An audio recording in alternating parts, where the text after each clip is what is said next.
Hakati Prince of Muno olimba losimawulire kansoke malize senga muyimbi kiguwe gomba mutandika okuyimba omuyimbi gwe negomba bamita omukyala Rebecca Namali wamulabako ekibye nnyo saamulabako Rebecca Namali yone yayimba wana amulimba lwa muzise batanjawulo y'abafumbo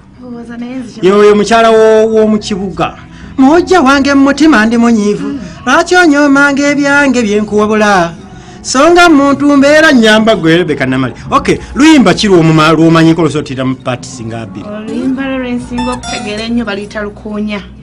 olukuunya kandabe lwe luyimba ti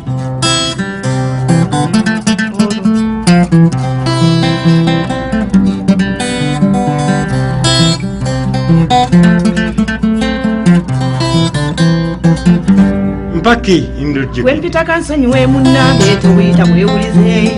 ekidduka ekyange ekyanganda okulamusa abantu omanyi kyajja musootu wenagenda bakitereezeemu ekyakabima kanikaati kyonna yakizaazanyije yakijja muri vansi kati kuluguka mulambalo nange sigeza kukyuka kwesomera miteeko nawe sijja kusanja nedde nkikutegeezeko obandi mwesuubya okukuddira senga olimba luwoma nnyo olwo ndumanyi kakati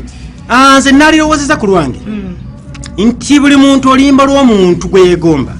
walibadde oluusi bwefuna omukisa oguyimba n'oluyimbako bwefuna ogwya nobagamba mu ndowooza yange nobagamba naye oluyimba luno si lwange lwa muntu gundi lwanyumira nnyo era kyenvudde nduyimba kirina kyekikendeezaako nedde ekintu ekyo otugenda n'ogamba nti kanze mu luyimba lw'omuntu wange aleme kwerabirwa asigale nga ajjukira eggwanga naye ebyembi nti ate bw'otandika okuluyimba ate ne wafukutukayo abantu va ku luyimba lwaffe va ku luyimba lwa mama waffe va ku luyimba nze naluwandiika kugamba nebitusobera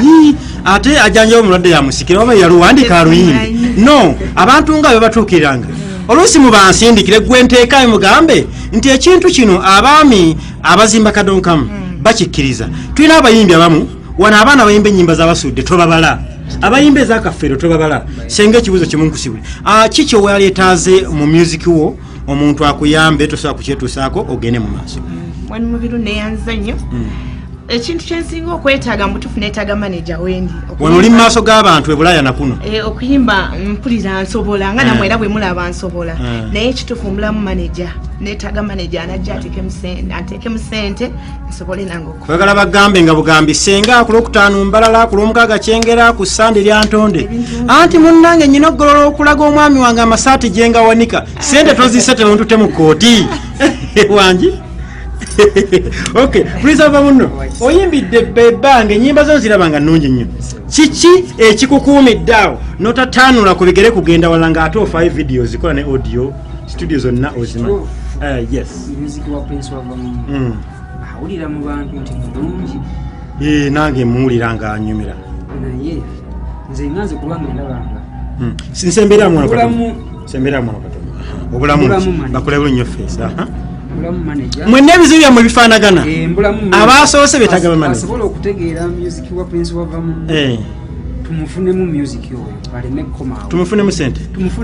okay nagezaako banna abaana bano nenkola heavy band nembateekamu naye nze ebyuma byannemesa group nga sibirina era nga ngenda okukola bwe tufiisa emitwalo 7 ate zawaabi mu ebimagalako 5 koza ate ffe tunagenda kusanyusa abantu ne tugenda tulinga baddiikuula tukasoke tuwummuzeeko ennyimba zaffe tweseetinge bannange abayimbi tubayina oyina ebyuma bitudde jangu nonye mubiru smart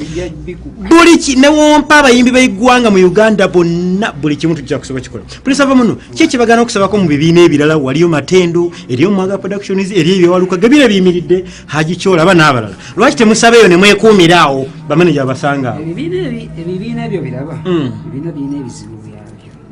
era gwoba ogenze kumala bizibu byabyo anti kati gwekanga tomaze bizibu byabyo tukolerera amayumba na mmere kati oli mupangisa onazimba wakaawo okay kati ogenda okolera emitwalo 3 ogenda ofuneko olwojo olyeko osindikeko ewakaawo kati ndagaawole nti wewaka omujja kyova weetaaga wabewo tiimu eyaffe nga tugizimbyewo nga nzimbe ng'otula ku round table